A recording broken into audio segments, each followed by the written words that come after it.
ನಮಸ್ಕಾರ. ಯಾರೆಲ್ಲ ಈ ವಿಡಿಯೋವನ್ನು ನೋಡ್ತಾ ಇದ್ದೀರಾ ಎಲ್ರಿಗೂ ಸಹ ಇವತ್ತಿನ ವಿಡಿಯೋನಲ್ಲಿ ಹೆಣ್ಮಕ್ಳು ಅಡುಗೆ ಮನೆಯಲ್ಲಿ ಮತ್ತು ಮನೆಯಲ್ಲಿ ಪಾಲನೆ ಮಾಡ್ಕೊಬೇಕಾಗಿರುವಂತಹ ಒಂದಷ್ಟು ಕೆಲವೊಂದು ಸಣ್ಣ ಸಣ್ಣ ನಿಯಮಗಳನ್ನು ನಿಮ್ಮೊಟ್ಟಿಗೆ ಹಂಚ್ಕೋತೀನಿ. ಯಾತಕ್ಕೋಸ್ಕರ ಇವೆಲ್ಲವನ್ನು ನಿಮ್ಮೊಟ್ಟಿಗೆ ಹಂಚ್ಕೊತಾ ಇರೋದು ಅಂತಂದರೆ, ನಾವು ಪೂಜೆ ಪುನಸ್ಕಾರಗಳನ್ನು ಮನೆಯಲ್ಲಿ ಮಾಡುವಂತಹದ್ದು ಎಷ್ಟು ಮುಖ್ಯವಾಗುತ್ತೋ ಅದರ ಜೊತೆಗೆ ಈ ರೀತಿಯ ಕೆಲವೊಂದಷ್ಟು ಸಣ್ಣ ಸಣ್ಣ ಅಂಶಗಳು ಹೆಣ್ಮಕ್ಳಿಗೆ ತಿಳಿದಿದ್ದರೆ ನಾವು ಮಾಡುವಂತಹ ಪೂಜೆ ಪುನಸ್ಕಾರಗಳ ಪುಣ್ಯದ ಫಲದ ಜೊತೆಗೆ ನಾವು ಏನು ಮಾಡ್ತಾ ಇರ್ತೀವಿ ಅದರಿಂದ ಮುಂದೆ ಸಾಗ್ತೀವಿ. ಈ ಕೆಲವೊಂದಷ್ಟು ನಮಗೆ ವಿಚಾರಗಳು ತಿಳಿದಿಲ್ಲದಿದ್ದಾಗ ನಾವು ಪ್ರತಿನಿತ್ಯ ಪೂಜೆ ಮಾಡಿಕೊಂಡು ಒಂದು ಮನೆಗೆ ಒಳ್ಳೆಯದಾಗಬೇಕು ಅಂತ ಹೇಳಿ 2 ಹೆಜ್ಜೆ ಮುಂದೆ ಇಟ್ಟರೆ ಗೊತ್ತಿಲ್ಲದಲೇ ಆಗುವಂತಹ ಸಣ್ಣ ಸಣ್ಣ ತಪ್ಪುಗಳಿಂದ 10 ಹೆಜ್ಜೆ ಹಿಂದೆ ಬರ್ತೀವಿ. ಹೀಗಾಗಿ ಹಿರಿಯರು ಯಾವುದನ್ನು ಸುಮ್ಮನೆ ಮಾಡಿಲ್ಲ, ಎಲ್ಲವನ್ನು ಸಹ ತಿಳಿದೇ ಮಾಡಿದ್ದಾರೆ. ಹೀಗಾಗಿ ಅವುಗಳನ್ನ ಮೂಢನಂಬಿಕೆ ಅಂತ ಹೇಳಿ ಪರಿಭಾವಿಸ್ತಲೇ ಮನೆಯಲ್ಲಿ ಕೆಲವೊಂದಷ್ಟನ್ನು ನಾವು ಫಾಲೋ ಮಾಡ್ಕೊಳ್ಳುವಂತಹದ್ದು ಒಳ್ಳೆಯದು. ಅಡುಗೆ ಮನೆ ವಿಚಾರಕ್ಕೆ ನಾವು ಬರುವಂತಹದ್ದಾದರೆ ನೋಡಿ, ಅಡುಗೆ ಮನೆ ಅನ್ನುವಂತಹದ್ದು ಒಂದು ಮನೆಯಲ್ಲಿ ಹೃದಯ ಇದ್ದಂತೆ. ಅಂದರೆ ಒಂದು ಮನುಷ್ಯನಿಗೆ ಹೃದಯ ಅನ್ನೋದು ಎಷ್ಟು ಇಂಪಾರ್ಟೆಂಟೋ ಅಡುಗೆ ಮನೆ ಅನ್ನುವಂತಹದ್ದು ಮನೆಯಲ್ಲಿ ಅಷ್ಟೇ ಇಂಪಾರ್ಟೆಂಟ್ ಆಗುತ್ತೆ. ನಮ್ಮ ಮನೆ ಪ್ರತಿನಿತ್ಯ ಅಂದರೆ ದಿನ ಏಳಿಗೆ ಆಗಲಿಕ್ಕೋ ಅಥವಾ ದಿನಬರ್ತಿ ಮೇಲೆ ಅಧೋಗತಿಗೆ ನಾವು ಸಾಗಲಿಕ್ಕೋ ಎರಡಕ್ಕೂ ಸಹ ಅಡುಗೆ ಮನೆ ನಾವು ಹೇಗೆ ಇಟ್ಕೊತೀವಿ ಅನ್ನೋವಂತಹದ್ದೇ ಕಾರಣ ಆಗುತ್ತೆ ಅನ್ನುವಂತಹದ್ದು. ಅಂದರೆ ಅದರ ಒಂದು ಸ್ವಚ್ಛತೆಗಿರ್ಬೋದು ಅಥವಾ ಕೆಲವೊಂದು ಪದಾರ್ಥಗಳನ್ನು ನಾವು ಖಾಲಿ ಮಾಡ್ಕೊಳ್ದಲೇ ಮೇಂಟೈನ್ ಮಾಡೋವಂತಹದ್ದಿರ್ಬೋದು, ಎಲ್ಲವೂ ಸಹ ಮುಖ್ಯ ಆಗುತ್ತೆ. ಅಡುಗೆ ಮನೆಯಲ್ಲಿ ತಿಂದ ಪಾತ್ರೆಗಳನ್ನು ಹೆಚ್ಚು ಹೊತ್ತು ನಾವು ಸಿಂಕ್ನಲ್ಲಿ ಹಾಗೆ ಬಿಡಬಾರ್ದು. ಆ ಪಾತ್ರೆಗಳನ್ನು ಬಿಟ್ಟು ಅದರ ಮೇಲೆ ಕೈ ತೊಳೆಯುವಂತಹದ್ದು ಅಥವಾ ತಿಂದ ಪಾತ್ರೆಗಳನ್ನು ಒಣಗಿಸುವಂತಹದ್ದು ಮಾಡಬಾರ್ದು ಮನೆಯಲ್ಲಿ. ಹಾಗಂತ ಸದಾ ಪಾತ್ರೆ ತೊಳೆಯೋದನ್ನು ಸಹ ತಪ್ಪು. ಅಂದರೆ ಒಂದೇ ಸಮ ಬೆಳಗ್ಗಿಂದ ಸಂಜೆವರೆಗೂ ಒಂದು ಲೋಟ ಬಿದ್ದರೂ ಉಜ್ಜೋದು, ಒಂದು ಸ್ಪೂನ್ ಬಿದ್ದರೂ ಉಜ್ಜೋದು, ಆ ರೀತಿ ಮನೆಯಲ್ಲಿ ಪಾತ್ರೆ ಉಜ್ಜುತ್ತಿದ್ರೂ ಸಹ ಒಳ್ಳೆಯದಲ್ಲ, ಕೂಡಿಟ್ಕೊಳ್ಳೋದು ಸಹ ಒಳ್ಳೆಯದಲ್ಲ. ಒಂದಷ್ಟು ಬೀಳ್ತಿದ್ದಂಗೆನೇ ಒಂದು ಸಮಯ ನಿಗದಿ ಮಾಡಿಕೊಂಡು ಪಾತ್ರೆಗಳನ್ನು ಸ್ವಚ್ಛ ಮಾಡ್ಕೊಂಬಿಡಿ. ಕೆಲವೊಂದು ವಸ್ತುಗಳನ್ನು ಅಡುಗೆ ಮನೆಯಲ್ಲಿ ಖಾಲಿ ಆಗಲಿಕ್ಕೆ ಬಿಡಬಾರ್ದು. ಯಾವುದು ಅವು ಅಂತಂದರೆ ಅರಿಶಿಣ ಮತ್ತು ಅಡುಗೆಗೆ ನಾವೇನು ಬಳಸ್ತೀವಲ್ವ ಎಣ್ಣೆ, ಉಪ್ಪು, ಇವುಗಳನ್ನು ಪೂರ್ತಿ ಖಾಲಿ ಆಗೋ ತನಕ ಬಿಡಬೇಡಿ. ಇನ್ನೂ ಒಂದಷ್ಟು ಇದೆ ಅನ್ನೋ ಹಾಗೇನೆ ತಂದಿಟ್ಕೊಳ್ಳಿ. ಆಗಾಗ್ಗೆ ಅಡುಗೆ ಮನೆಯಲ್ಲಿ ಈ ಜೇಡ ಏನು ಕಟ್ಟುತ್ತೆ ಅದೆಲ್ಲ ಕೊಡವಿ ಸ್ವಚ್ಛವಾಗಿಟ್ಕೋಬೇಕು. ಅಡುಗೆ ಮನೆನ ಪ್ರತಿನಿತ್ಯವೂ ಸಹ ಅಡುಗೆ ಮನೆನ ಒರೆಸಬೇಕು. ಹೆಣ್ಮಕ್ಳು ಬೆಳಗ್ಗೆ ಎದ್ದ ತಕ್ಷಣ ಕೈಕಾಲು ಮುಖ ತೊಳ್ಕೊಳ್ದಲೇ ಹೇಗೆ ಎದ್ದಿರ್ತೀವಿ ಹಾಗೆ ಬಂದುಬಿಟ್ಟು ಒಲೆ ಒತ್ತಿಸ್ಬಾರ್ದು. ಬಾಗಿಲಿಗೂ ನೀರು ಹಾಕೋದೆಲ್ಲ ಮಾಡಬಾರ್ದು. ಮನೆ ಒರೆಸಬಾರ್ದು. ಎದ್ದ ತಕ್ಷಣ ಕ್ಲೀನಾಗಿ ಕೈಕಾಲು ಮುಖ ತೊಳ್ಕೊಂಡು ಹಣೆಗಿಟ್ಕೊಂಡು ತದನಂತರವೇ ನೀವು ಎಲ್ಲ ಕೆಲಸಗಳನ್ನು ಮಾಡ್ಕೋಬೇಕು. ಅಡುಗೆಗಳನ್ನ ಭಾಳ ಜಾಸ್ತಿ ಅಂದರೆ ಅವಶ್ಯಕತೆಗಳಿಗಿಂತ ಹೆಚ್ಚಾಗಿ ಮಾಡಿ ಅದನ್ನು ಹೊರಗಡೆ ಚೆಲ್ಲುವಂತಹದ್ದು ಮಾಡಬಾರ್ದು. ಅಡುಗೆ ಮನೆಯಲ್ಲಿ ಏನು ನಾವು ದಿನಸಿ ಐಟಮ್ಸನ್ನು ಇಟ್ಕೊಂಡಿರ್ತೀವಿ ಆ ಪದಾರ್ಥಗಳನ್ನು ಆಗಾಗ್ಗೆ ಕ್ಲೀನ್ ಮಾಡಿ ಅವುಗಳಿಗೆ ಹುಳ ಹತ್ತಲಿಕ್ಕೆ ಬಿಡಬೇಡಿ. ಮನೆಯಲ್ಲಿ ಅಡುಗೆಗೆ ಬಳಸುವಂತಹ ಪದಾರ್ಥಗಳಿಗೆ ಹುಳ ಬೀಳಬಾರ್ದು. ಅಡುಗೆ ಮನೆ ಡಬ್ಬಗಳಲ್ಲಿ ಅಲ್ಲಲ್ಲಿ ದುಡ್ಡನ್ನು ಇಡಿ. ಅಂದರೆ ಬಹಳ ಹೆಚ್ಚಾಗೇ ಇಡಬೇಕು ಅಂತಲ್ಲ, ಕೆಲವೊಂದು ಡಬ್ಬಗಳಲ್ಲಿ ನಾವು ದುಡ್ಡನ್ನು ಇಡೋದ್ರಿಂದ ಮನೆಯಲ್ಲಿ ದರಿದ್ರ ಬರಲ್ಲ, ಸ್ವಲ್ಪ ದುಡ್ಡು ಆಡ್ತಿರುತ್ತೆ ಕೈಯಲ್ಲಿ. ಅಂದರೆ ಸಾಸಿವೆ ಡಬ್ಬದಲ್ಲಿ ಇಡಬೇಕು ಅಂತ ಹೇಳ್ತಾರೆ. ಸ್ವಲ್ಪನಾದರೂ ಮನೆಯಲ್ಲಿ ಸಾಸಿವೆ ಡಬ್ಬದಲ್ಲಿ ಇಡಬೇಕು ಹಣವನ್ನು ಹೆಣ್ಮಕ್ಳು ಅಂತಂದು. ಮತ್ತು ಯಾರೆಲ್ಲ ಮನೆಯಲ್ಲಿ ನಾನ್ ವೆಜ್ಜನ್ನು ಮಾಡ್ತೀರಾ ಆ ಮಾಡಿದ ದಿನವೇ ಸಂಜೆನೇ ಸ್ಟವನ್ನು ಕ್ಲೀನ್ ಮಾಡ್ಕೊಂಡ್ಬಿಡಬೇಕು ನೀಟಾಗಿ.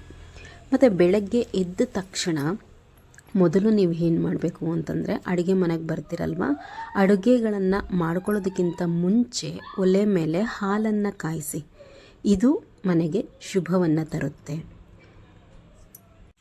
ಹೆಣ್ಮಕ್ಳು ಕೈಗೆ ಬಳೆಗಳನ್ನು ಹಾಕ್ಕೊಳ್ದಲೆ ಅಡುಗೆಯನ್ನು ಮಾಡಬೇಡಿ. ಇದು ಗಂಡಸರಿಗೆ ಶ್ರೇಯಸ್ಸನ್ನು ತರೋದಿಲ್ಲ. ತಿಂದಂತಹ ಊಟ ಅವರಿಗೆ ಮೈಗೆ ಹತ್ತೋದಿಲ್ಲ. ಆದಷ್ಟು ಸಾತ್ವಿಕ ಆಹಾರಗಳನ್ನು ಬಳಕೆ ಮಾಡಿ. ಇವು ಕೇವಲ ಒಂದಷ್ಟು ಮಾತ್ರ ನಿಮ್ಮೊಟ್ಟಿಗೆ ಹಂಚ್ಕೊಂಡಿರುವಂತಹದ್ದು.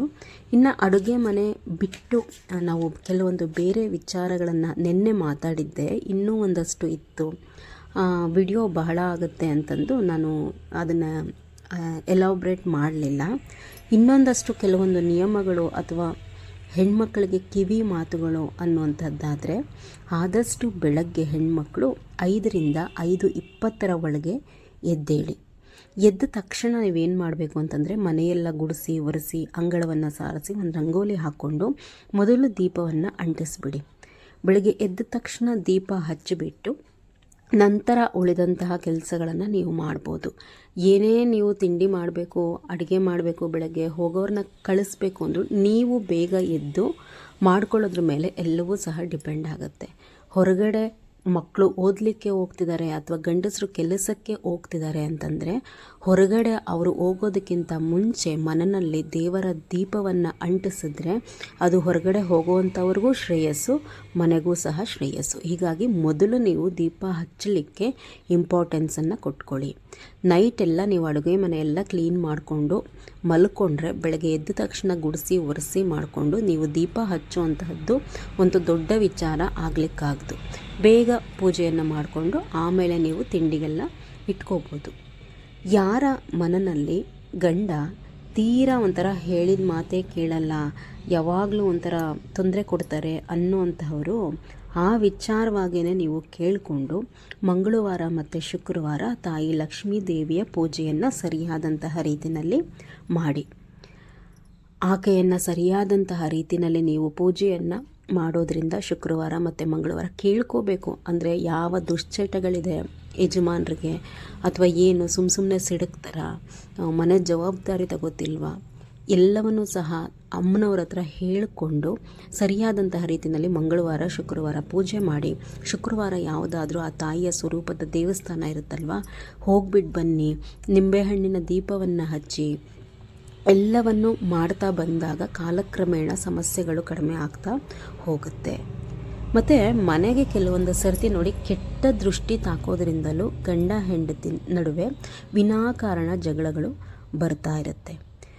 ಈಗೆಲ್ಲೋ ಒಂದು ಹೊರಗಡೆ ಹೋಗ್ಬಿಟ್ಟು ಬರ್ತೀವಿ ಫಂಕ್ಷನ್ಗೆ, ಅಥವಾ ತಿರುಗಾಡ್ಕೊಂಡು ಹೋಗ್ಲಿಕ್ಕೆ ಬರ್ತೀವಿ, ಇಲ್ಲ ನಮ್ಮವ್ರ ಮನೆಗಳಿಗೆ ಹೋಗಿ ಬರ್ತೀವಿ. ಹೋಗಿ ಬಂದ ತಕ್ಷಣ ಇದ್ದಕ್ಕಿದ್ದಂಗೆ ರೀಸನ್ನೇ ಇಲ್ಲ ಜಗಳಗಳು ಉಂಟಾಗುವಂಥದ್ದು. ಈ ರೀತಿ ಆದಾಗ ನಿಮಗೆ ಗಂಡ ಹೆಂಡತಿಗೆ ಒಂಥರ ದೃಷ್ಟಿ ತಾಗಿದೆ ಅನ್ನುವಂತಹದ್ದನ್ನು ನೀವು ಅರ್ಥ ಮಾಡ್ಕೋಬೇಕು. ಅದ್ರ ಜೊತೆಗೆ ನೋಡಿ, ಹೊಟ್ಟೆ ಹುರಿ ಪಡೋವಂಥವ್ರ ಎದುರಿಗೆ ತಕ್ಕಮಟ್ಟಕ್ಕೆ ಇರಿ. ಅಂದರೆ ಭಗವಂತ ನಿಮಗೆಲ್ಲ ಕೊಟ್ಟು ಚೆನ್ನಾಗಿಟ್ಟಿದ್ದೀನ, ಅದನ್ನೆಲ್ಲರ ಎದುರುಗಡೆ ತೋರಿಸ್ಕೊಳ್ಳೋವಂತಹ ಅವಶ್ಯಕತೆ ಇಲ್ಲ. ಯಾಕೆ ಅಂತಂದರೆ, ಮನುಷ್ಯನ ಕೆಲವರು ಕೆಟ್ಟ ಕಣ್ಣು ದೃಷ್ಟಿಗಳು ಹೇಗಿರುತ್ತೆ ಅಂತಂದರೆ, ಅದು ನಮ್ಮ ಮನೆಯನ್ನೇ ಹಾಳು ಮಾಡೋ ಅಷ್ಟರ ಮಟ್ಟಿಗೆ ಅದು ಕೆಲವರ ಕಣ್ಣು ದೃಷ್ಟಿಗಳು ನಮಗೆ ತಾಗುತ್ತೆ.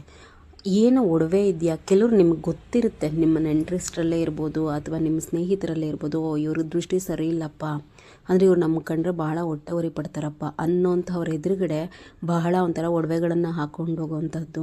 ನಮಗೆಲ್ಲವೂ ನಮ್ಮ ಪರಿಸ್ಥಿತಿ ಚೆನ್ನಾಗಿದೆ, ಗಂಡ ಹೆಂಡತಿ ಭಾಳ ಚೆನ್ನಾಗಿದ್ದೀವಿ, ಮಕ್ಕಳು ಭಾಳ ಚೆನ್ನಾಗಿ ಓದ್ತಾರೆ, ಯಾವುದ್ರಲ್ಲೂ ನಮಗೆ ತೊಂದರೆ ಇಲ್ಲ ಅಂಥೇಳಿ ಅಂಥವ್ರ ಎದುರುಗಡೆ ತೋರಿಸ್ಕೊಳ್ಳಿಕ್ಕೆ ಹೋಗಬೇಡಿ.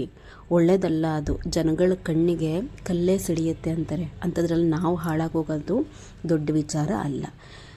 ಒಳ್ಳೆ ಕಡೆ ಅಂದರೆ ನಿಮ್ಮನ್ನು ಕಂಡು ಪ್ರೀತಿಯಿಂದ ಯಾರು ನೋಡ್ತಾರೆ ಅಂಥ ಕಡೆ ಹಾಕ್ಕೊಂಡೋಗಿ. ಈ ಥರ ಜನಗಳ ಎದುರುಗಡೆ ಯಾವುದನ್ನು ತೋರಿಸ್ಕೊಳ್ದಲ್ಲೇ ಇರೋದೇ ಒಳ್ಳೆಯದು.